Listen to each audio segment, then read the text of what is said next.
fourth speaker is Mitra Sharafi from Cambridge University. Professor Sharafi earned her PhD at Princeton University Department of History. She specializes in colonial South Asian legal history with a focus on an interdisciplinary study of the Indian legal system during the British colonial. Professor Sharafi will present her research on Parsi lawyers in colonial India.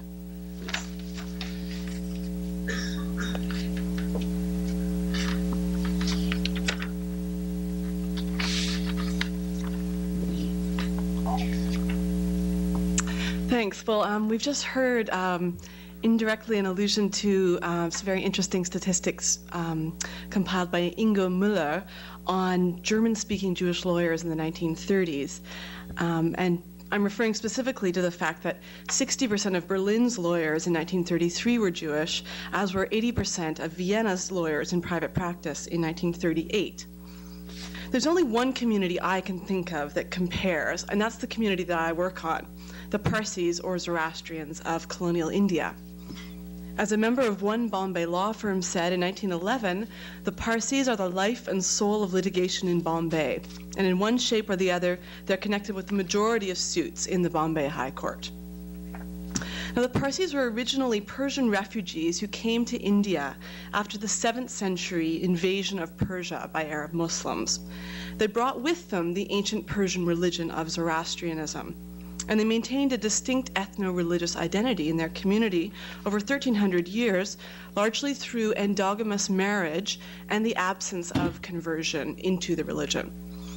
Under British rule, the Parsis became an elite of intermediary traders and professionals. And if you've heard of the conductor Zubin Mehta, the post-colonial theorist Homi Bhabha, the author Rohinton Mistry, or the rock star Freddie Mercury, then you know of some famous Parsis. Well, the Parsis are an example of a community that went for law in the same way as did the Jewish German-speaking populations of Berlin and Vienna in the 1930s. So today I want to offer the Parsis as a comparative case study. My research is on the late colonial period, so I'll confine my remarks to the last 50 years of colonial rule in India, that is, from the turn of the 20th century until 1947. In the British colonial world, I've not come across another community that bought into the myths of colonial legalism and used law to the same degree as did the Parsis, and that is speaking of Parsis as lawyers, judges, and litigants. Now, what's particularly interesting about the Parsis is that there were so many internal Parsi disputes that were resolved through litigation. And this is really the heart of my talk today, that there's this link between litigating and lawyering within this minority community. Disputes over whether non-Parsis could be admitted into the community through intermarriage, adoption, and conversion, and disputes over theological points like proper death rite rituals and fire temple practices. All of these were resolved not by priests within the community or even in some internal community forum. These were resolved in the courts.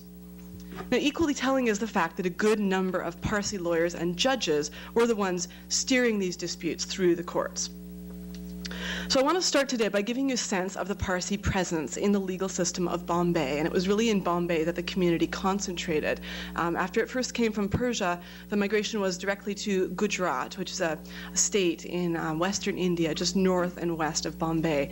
And then when Bombay rose to prominence, when the British took over from the Portuguese and made it a big trading center, then the Parsis also migrated from. Then I want to suggest 6 factors that seem to have contributed to Parsi legalism, comparing the Parsi case study with other colonies and communities in the British Empire. By way of conclusion, I'll make some comparative remarks linking the Parsi and the Jewish case studies. So first, the figures. Now, Muller's percentages are higher than the Parsi figures, but even so, the Parsi stats are quite remarkable. In the early 20th century, Parsis were about 6% of the population of Bombay City, but they were 40 to 45% of all the lawyers and about 11% of all the Bombay High Court judges. An equally important part of the picture is the high rate at which the Parsis litigated. And I did a survey of the Indian Law Reports Bombay series, which were the official law reports, between 1900 and 1930. And I found that in about 20% of these officially reported cases, there were Parsi litigants involved. In roughly a quarter of that 20%, the suits were between Parsis on both sides. And in over a half of the 20%, Parsis were either plaintiffs or appellants. Now, these included suits of an embarrassing nature, both to the individual litigants and to their families, but also potentially to the community at large. And there are allegations of adultery, incest, addiction to opium, morphine and alcohol, and imbecility. But the fact that there were so many Parsi lawyers and judges to manage these disputes means that perhaps it's wrong to even assume from the beginning that this was really an outside forum. And this leads me to the 6 factors that may explain how the courts became the arena of choice for the making of careers and the breaking of reputations amongst the Parsis. Now, the first factor is a combination of time under colonial rule and a collective acceptance of English language education. In colonies like Nyasaland and northern Rhodesia, now Malawi and Zambia, there was no early 20th century non-European legal profession, in large part because British colonial rule came so late, that is in the 1880s and 90s. But even when a certain number of generations had been exposed to the colonizers' language and school system, some colonial communities still resisted Anglicization. And a number of colonial Indian Islamic movements, like the Deoband school, which was a movement in the north of India, immediately come to mind.